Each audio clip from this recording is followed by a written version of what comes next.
FDI पर मनमोहन सरकार की अग्नि परीक्षा शुरू। नियम 184 के तहत संसद में आज शुरू होगी बहस। मायावती का सस्पेंस बरकरार, कहा रिटेल में एफडीआई के पक्ष में नहीं, वोटिंग से पहले बीएसपी लेगी फैसला। मुलायम सिंह यादव का भी सस्पेंस, कहा एसपी एफडीआई के खिलाफ जो भी बोलूंगा संसद में बोलूंगा। लेफ्ट पार्टियों ने कहा एफडीआई पर होगा सरकार का विरोध। येचुरी बोले वोटिंग में सरकार की हार तय।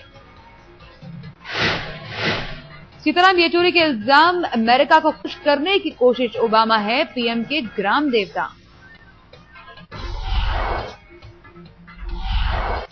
अग्नि परीक्षा के लिए तैयार सरकार, कांग्रेस ने सांसदों को जारी किया व्हिप, आज सदन में मौजूद रहेंगे। संसदीय कार्य मंत्री कमलनाथ को सरकार की जीत का भरोसा, बोले संख्या बल को लेकर है आश्वस्त। कमलनाथ ने एफडीआई के विरोध को बताया राजनीतिक षड्यंत्र। एससी एसटी के प्रमोशन में आरक्षण का अमेंडमेंट भी संसद में रखने का ऐलान। तृणमूल कांग्रेस के सांसद कल्याण बनर्जी का बयान, कहा एफडीआई के खिलाफ है पार्टी, जारी रहेगा विरोध। एफडीआई पर बहस से पहले आज बीजेपी संसदीय दल की बैठक, सदन में पार्टी की रणनीति पर होगी चर्चा। कैश सब्सिडी पर सरकार के जवाब पर चुनाव आयोग आज सुनाएगा फैसला। दिल्ली में आयोग की अहम बैठक। कैश सब्सिडी पर घिरी सरकार की सफाई, कोई नियम नहीं तोड़ा, बजट में ही हो गया था योजना का ऐलान। कपिल सिब्बल ने कहा प्रणब मुखर्जी वित्त मंत्री थे तब बजट में आई थी बात, सियासी फायदा लेना मकसद नहीं। बीजेपी ने कैश सब्सिडी योजना को लेकर चुनाव आयोग से की थी शिकायत, आचार संहिता के उल्लंघन का लगाया आरोप। समाजवादी पार्टी ने भी सरकार की मंशा पर उठाए सवाल, कहा चुनाव के समय ऐलान क्यों।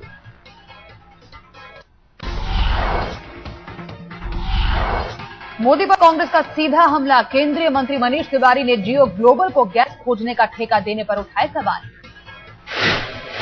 कांग्रेस का आरोप, बिना किसी योगदान के जियो ग्लोबल नाम की कंपनी पर लुटाए 20,000 करोड़ रुपए।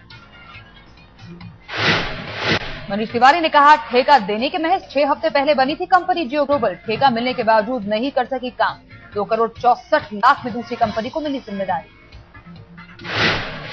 बीजेपी ने कांग्रेस के आरोपों को बताया गलत। प्रकाश जावड़ेकर ने कहा कांग्रेस को बेवजह हमले की आदत। गुजरात सरकार की प्रवक्ता अजय नारायण व्यास का बयान, अगस्त 2010 में रद्द हुआ था ठेका, अभी तक जियो ग्लोबल को कोई भुगतान नहीं किया गया। गुजरात के मुख्यमंत्री नरेंद्र मोदी ने खोला वादों का पिटारा, जारी किया बीजेपी का चुनावी घोषणा पत्र। अरुण जेटली भी मौके पर मौजूद, 5 साल में गुजरात के विकास का ब्लूप्रिंट पेश करने का दावा। घोषणा पत्र में अगले 5 साल में 50 लाख मकान का वादा, मिडिल क्लास और युवा वोटरों पर नजर। महिलाओं के विकास के लिए खास इंतजामों का जिक्र, पानी और सिंचाई संसाधनों पर जोर देने का वायदा। घोषणा पत्र जारी होने के बाद कार्यक्रम में दिखाई गई मोदी सरकार पर डॉक्यूमेंट्री, सरकार की योजना और कामकाज का पेश किया लेखा जोखा।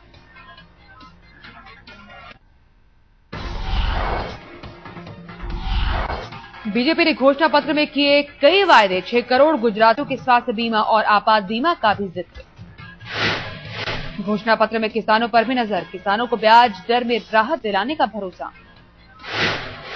गुजरात कांग्रेस ने बीजेपी की चुनावी घोषणा पत्र को बताया खोखला, कहा जनता के साथ किया गया मजाक।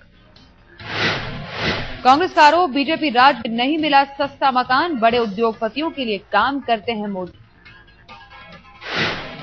सीपीएम नेता सीताराम येचुरी का बयान, मैनिफेस्टो में होते हैं वादे, देखना होगा अब तक कितने हुए पूरे।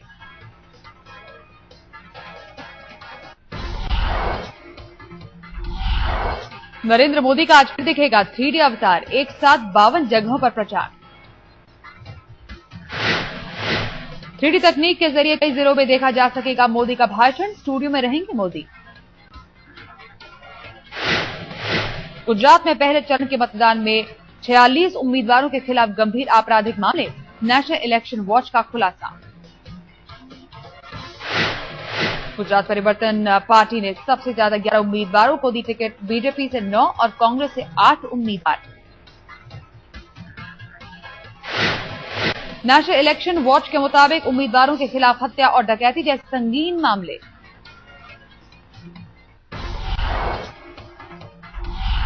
बीजेपी नेता किरीट सोमैया को मोदी का पीएम बनने का भरोसा, बोले देश को गुजरात से मिलेगा एक और पीएम।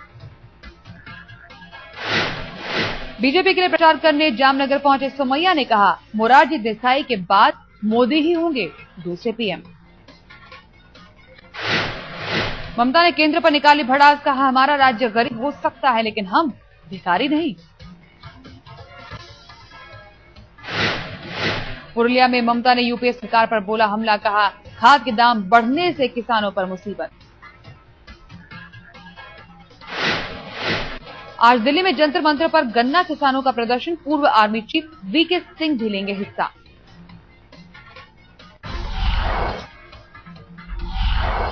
बाला साहब के निधन के बाद पहली रैली में उद्धव ने उठाया मराठी मानुष का मुद्दा, कहा बाला साहब के सपनों को करेंगे पूरा। कोल्हापुर में उद्धव ने भरी हुंकार, कहा मराठी मानुष पर अगर हुआ अत्याचार तो शिवसेना नहीं बैठेगी चुप। शिवाजी पार्क में बाला साहब के अस्थायी स्मारक पर बीएमसी ने लिखी पुलिस को चिट्ठी, कहा एक दिन के लिए दी थी जगह, शिवसेना नहीं कर रही है खाली। बीएमसी की चिट्ठी के बाद पुलिस कमिश्नर का बयान, कहा सरकार के निर्देश के बाद ही होगी कार्रवाई। मुंबई के पुलिस कमिश्नर सत्यपाल सिंह ने कहा पुलिस अपने आप नहीं करेगी कोई कार्रवाई।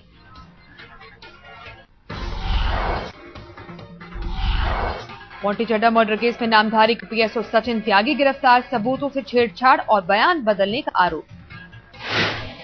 पुलिस ने गिरफ्तारी को बताया अहम, वारदात का चश्मदीद गवाह है सचिन त्यागी। बुलंदशहर के बाद यूपी के मुरादाबाद में हॉरर किलिंग का मामला, प्रेमी जोड़ी की संदिग्ध मौत। पुलिस के मुताबिक दोनों के शरीर पर चोट के निशान, शुरुआती जांच के बाद लड़की के परिजनों के खिलाफ मामला दर्ज। बेंगलोर पुलिस की शर्मनाक करतूत, पार्क में बैठे प्रेमी जोड़ों की उतारी तस्वीरें, पुलिस के रवैये पर उठाए सवाल।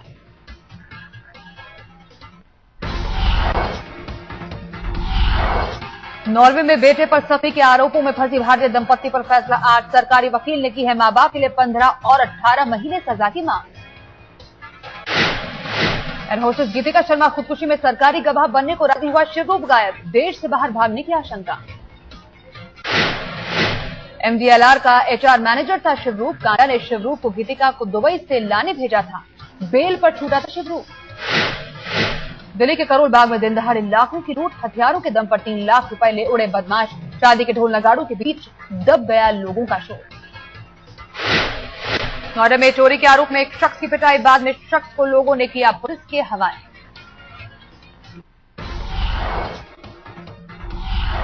आंध्र प्रदेश के काकीनाडा में मासूम को नोटबुक पर कवर नहीं लगाने की मिली सजा, टीचर ने तोड़ा हाथ। टीचर की पिटाई से 9 साल के मासूम के हाथ में फ्रैक्चर, पुलिस ने मामला किया दर्ज, आरोपी टीचर फरार। जोधपुर में एयरफोर्स की जमीन पर भू माफियाओं का कब्जा, 500 करोड़ की जमीन हड़पी। कुछ दिनों पहले विधानसभा में भी गूंजा था मामला, आरटीआई कार्यकर्ता ने भू माफियाओं के खिलाफ छेड़ी मुहिम। अमृतसर में एक फार्म हाउस में सांभर के घुसाने से अफरा तफरी, 2 घंटे की कड़ी मशक्कत के बाद वन विभाग ने पकड़ा।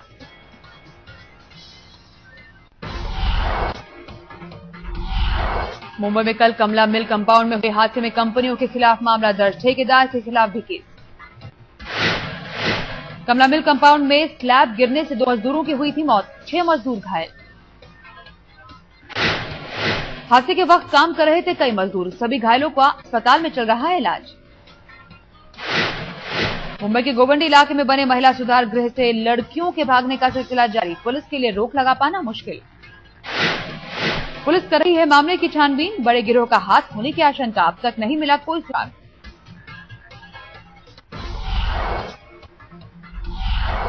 राजधानी दिल्ली में नए ई रिक्शा पर बैन, दिल्ली के परिवहन मंत्री ने सुरक्षा का दिया हवाला। नई गाइडलाइंस बनने तक बैटरी से चलने वाले रिक्शों पर पाबंदी, दिल्ली में हजारों की तादाद में है ई रिक्शा। दिल्ली में वीआईपी रूट को लेकर बोले परिवहन मंत्री, कहा समस्या का हल ढूंढने के साथ साथ वीआईपी लोगों की सुरक्षा बेहद जरूरी। दिल्ली के बसंत पैलेस स्कूल में लर्न टुडे लेक्चर, कई नामी हस्तियों ने की शिरकत। सेमिनार में आए वक्ताओं ने सभी के लिए शिक्षा पर दिया जोर, अपने अपने अनुभव बांटे।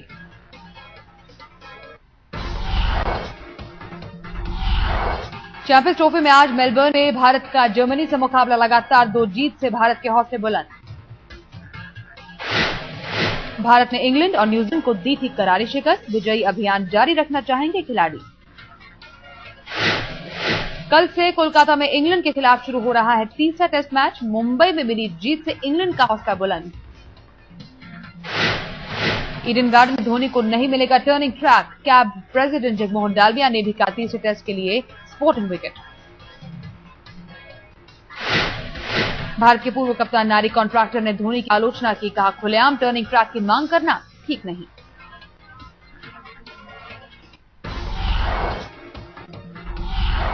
पिच क्यूरेटर प्रबीर मुखर्जी ने कहा रणजी ट्रॉफी में इस्तेमाल हुई पिच पर मुकाबला, पिच में होगा पेस और बाउंस। ईडन गार्डन की पिच को लेकर असमंजस में इंग्लैंड टीम, पिच विवाद पर जताई निराशा। भारत के पूर्व कप्तान सौरव गांगुली को भरोसा, कोलकाता में टीम इंडिया की ही होगी जीत। गांगुली को कोलकाता में सचिन से शतक की आस, कहा आलोचकों को करारा जवाब देंगे मास्टर। क्रिकेट टेस्ट को अलविदा कहते रिकी पॉन्टिंग ने सचिन को बताया बेहतरीन बल्लेबाज, कहा सचिन का जवाब नहीं।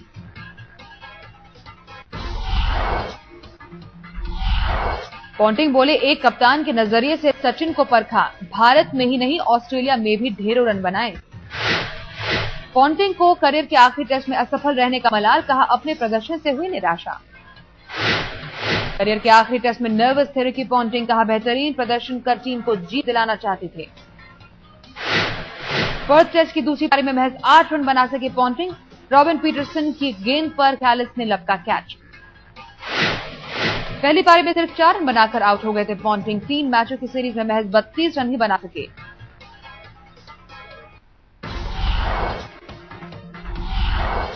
पर्थ टेस्ट में दक्षिण अफ्रीका ने मेजबान ऑस्ट्रेलिया को दी 309 रनों से करारी मात, 1-0 से जीता सीरीज।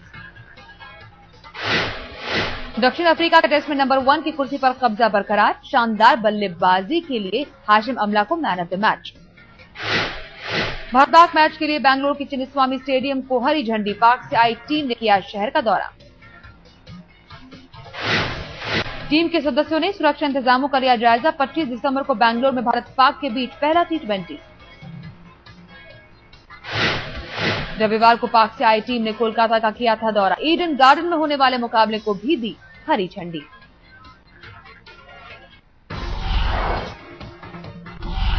राजधानी दिल्ली में 6.8 डिग्री तक गिरा पारा, अगले 3-4 दिनों तक तापमान में गिरावट की चेतावनी। वेस्टर्न डिस्टर्बेंस कमजोर पड़ने से नहीं मिलेगी ठंड से राहत, पंजाब हरियाणा में भी बढ़ेगी सर्दी। मौसम विभाग का अनुमान 20 दिसंबर से उत्तर भारत में छा सकती है धुंध, 15 जनवरी तक जारी रहेगा कोहरा।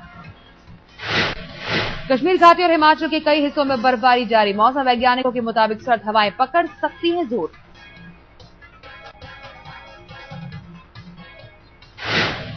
मनाली में बर्फबारी से सेब बागान मालिकों के चेहरे पर रौनक, सेब की पैदावार पर छाए थे संकट के बादल।